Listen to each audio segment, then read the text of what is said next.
ನಮಸ್ಕಾರ ವೀಕ್ಷಕರೇ, ಇವತ್ತಿನ ಈ ವಿಶೇಷ ವಿಡಿಯೋದಲ್ಲಿ ನಾವು ಮುಧೋಳದ ಗಾಂಧಿ ಸರ್ಕಲ್ ಆಂಜನೇಯನ ದೇವಸ್ಥಾನದ ಕಾರ್ತಿಕ ಮಾಸದ ಅಂಗವಾಗಿ ಆಂಜನೇಯ ಸ್ವಾಮಿಗೆ ಮಾಡಿದ ವಿಶಿಷ್ಟ ಪೂಜೆಗಳು ಮತ್ತು ದೇವಸ್ಥಾನದ ಸುಂದರ ಅಲಂಕಾರದ ದೃಶ್ಯಗಳನ್ನು ಈ ಒಂದು ವಿಡಿಯೋದಲ್ಲಿ ನಿಮಗೆ ತೋರಿಸ್ತೀನಂತ ನೋಡಿ. ಕಾರ್ತಿಕ ಮಾಸದ ಅಂಗವಾಗಿ ದೇವಸ್ಥಾನವನ್ನು ಈ ರೀತಿ ಹೂವಿನಿಂದ ಅಲಂಕಾರವನ್ನು ಮಾಡ್ಯಾರ ನೋಡ್ರಿ. ಇಲ್ಲಿ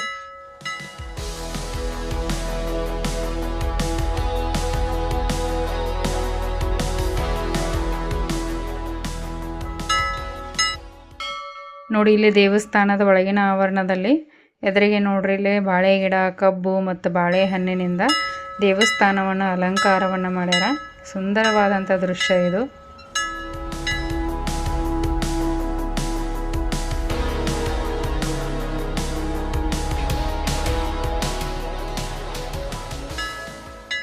ಹಾಗೆ ವೀಕ್ಷಕರೇ, ನಾವು ಮೊದಲಿಗೆ ಹೋಗಿ ಆಂಜನೇಯನ ದರ್ಶನವನ್ನು ಮಾಡೋಣಂತ್ರಿ. ಜೊತೆಗೆ ಆ ಒಂದು ವಿಶೇಷ ಕಾರ್ತಿಕ ಮಾಸದ ದಿನದಿಂದ ನಮ್ಮ ಮುಧೋಳ ಆಂಜನೇಯನಿಗೆ ಕೇವಲ ಪುಷ್ಪಗಳಿಂದಲೇ ಎಷ್ಟು ಸುಂದರವಾಗಿ ಅಲಂಕಾರವನ್ನು ಮಾಡಿದ್ರು ಅಂತ ಆ ಒಂದು ಸುಂದರ ದೃಶ್ಯಗಳನ್ನು ನಿಮಗೆ ತೋರಿಸ್ತೀನಿ, ಬರ್ರಿ.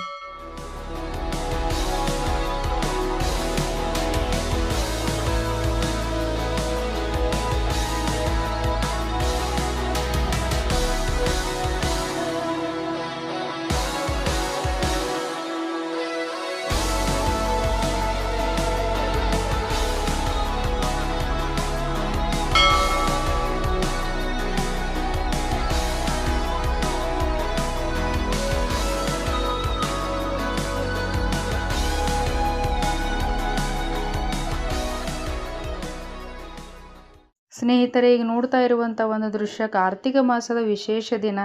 ದೊಡ್ಡ ದೊಡ್ಡ ಹೂವಿನ ಹಾರಗಳು, ಎಲೆಗಳು ಮತ್ತು ವಿವಿಧ ರೀತಿಯ ಹಣ್ಣುಗಳಿಂದ ಜೊತೆಗೆ ಬಣ್ಣ ಬಣ್ಣದ ಸುಗಂಧಭರಿತ ಹೂವುಗಳ ಮಧ್ಯೆ ನಮ್ಮ ಮಾರುತಿಯು ಅತ್ಯಂತ ತೇಜಸ್ವಿಯಾಗಿ ಕಾಣಿಸುತ್ತಿರುವಂಥ ಒಂದು ಸುಂದರ ದೃಶ್ಯ ರೀ ಇದು.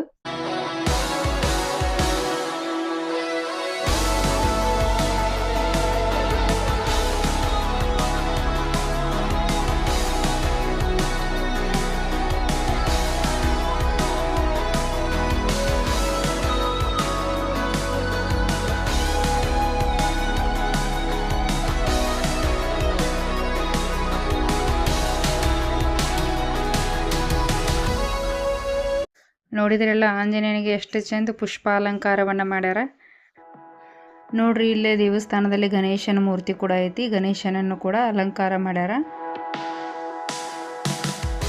ನೋಡಿ. ಈಗ ನೀವು ನೋಡ್ತಾ ಇರುವಂಥ ಈ ಸುಂದರ ಚಿತ್ರಗಳು ಆಂಜನೇಯನ ದೇವಸ್ಥಾನದ ಗೋಡೆಯ ಮೇಲೆ ತೆಗೆದಾರಿ. ತುಂಬ ಹಳೆಯ ಚಿತ್ರಗಳು ರೀ ಇವು. ಈ ಒಂದು ಚಿತ್ರಗಳು ಆಂಜನೇಯನಿಗೆ ರಾಮನ ಮೇಲಿಟ್ಟಿರುವಂಥ ಅಪಾರ ಭಕ್ತಿ ಮತ್ತು ಶಕ್ತಿಯ ಒಂದು ಸಂಕೇತವಾದಂಥ ಚಿತ್ರಗಳು ರೀ ಇವು.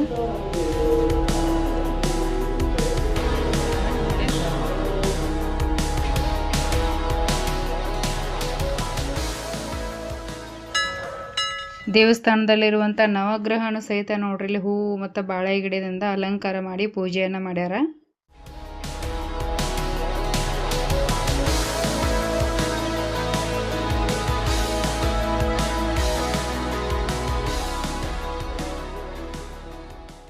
ಹಾಗೆ ಕಾರ್ತಿಕ ಮಾಸದ ದೀಪೋತ್ಸವ ಅಂದ್ರೆ ದೀಪಗಳಿದ್ರೇ ಕಾರ್ತಿಕ ಮಾಸ ಅನಿಸ್ಕೊತೈತ್ರಿ. ಆದರೆ ನಾನಿಲ್ಲಿ ಮಧ್ಯಾಹ್ನ ಬಂದಿದ್ದೆ ದೇವಸ್ಥಾನಕ್ಕೆ. ದೀಪೋತ್ಸವ ಇರೋದು ರಾತ್ರಿ ಅಂದರೆ 6:30ರಿಂದ 7 ಗಂಟೆ ನಂತರ ಕಾರ್ತಿಕ ದೀಪೋತ್ಸವ ಶುರು ಆಕತ್ರಿ. ಆದರೆ ನಾನಿಲ್ಲಿ ಮಧ್ಯಾಹ್ನದ ಬಂದಿರೋದ್ರಿಂದ ಕಾರ್ತಿಕ ದೀಪೋತ್ಸವ ವಿಡಿಯೋ ಮಾಡೋಕ್ಕಾಗಲಿಲ್ಲ.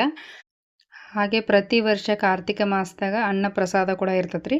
ಈಗ ಆಲ್ರೆಡಿ ಹೊರಗಡೆ ಅನ್ನ ಪ್ರಸಾದ ಶುರು ಆಗೈತ್ರಿ. ಎಲ್ಲರೂ ಭಕ್ತರು ಅನ್ನ ಪ್ರಸಾದವನ್ನು ತೊಗೊಳಿಕತ್ತಾರ. ಹೀಗಾಗಿ ಆಂಜನೇಯನ ಪುಷ್ಪ ಅಲಂಕಾರದ ವಿಡಿಯೋ ಮಾತ್ರ ನಿಮ್ಗೆ ಶೇರ್ ಮಾಡ್ತಾ ಇದ್ದೀನಿ.